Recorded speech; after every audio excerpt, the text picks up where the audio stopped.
Selamat malam Pak Yan, kami dari kelompok 10 akan mempresentasikan masalah dan solusi yang telah kami diskusikan untuk program MBG atau makanan bergizi gratis. Untuk anggota dari kelompok 10 sendiri terdiri dari 4 orang, yaitu saya, Alia Rizky, lalu Giovan Christopher, Kevin Naufal, dan Wendy Darmawan.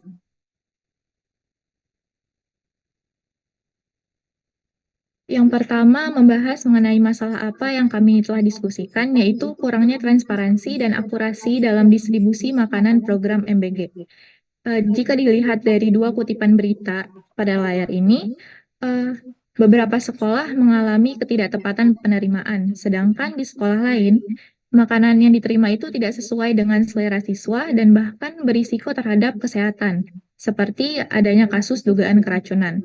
Karena hal ini, diperlukan solusi yang mampu meningkatkan transparansi dan memungkinkan umpan balik dari penerima. Kemudian kita nilai dari sisi why atau mengapa kita memilih masalah ini. Jadi sesuai dengan harapan dari program MBG, yaitu memastikan pemberian gizi demi pencegahan stunting. Um, Kurangnya transparansi ini, seperti yang disampaikan sebelumnya, itu dapat menyebabkan proses menghambat tercapaian tujuan awal dari proses MBG tersebut.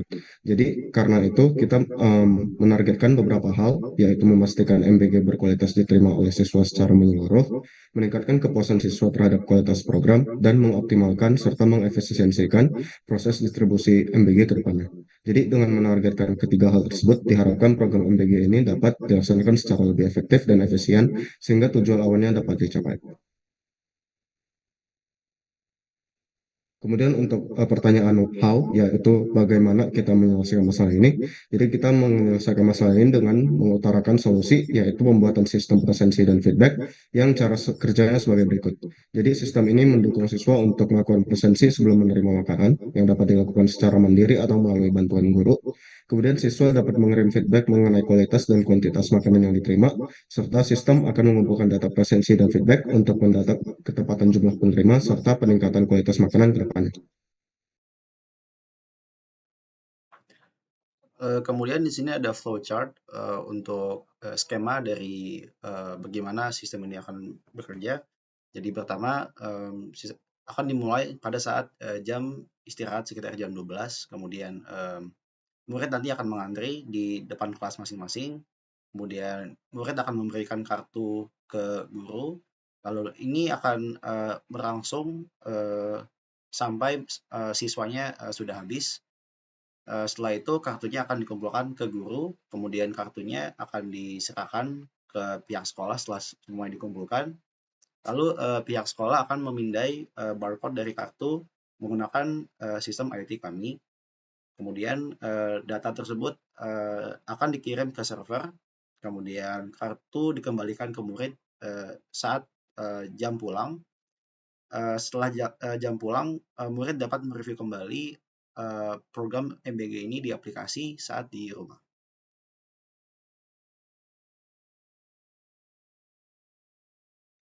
Oke, selanjutnya buat tools dan teknologi yang kita pakai. Jadi sini ada empat, itu ada front end, back end, sama database sama IoT. Buat front end sendiri itu sebagai user interface-nya buat mengakses informasi, fitur presensi dan feedback. Lalu buat back end-nya itu buat logika logika servernya, mulai dari validasi, autentikasi dan menyimpan ke database. Lalu database buat nyimpan informasi seperti presensi siswa, feedback dan lainnya, dan IoT buat kartu presensi siswanya itu sendiri. Kurang lebih demikian hasil diskusi dari kelompok kami. Apabila ada salah kata, kami mohon maaf. Terima kasih sekali lagi, Pak.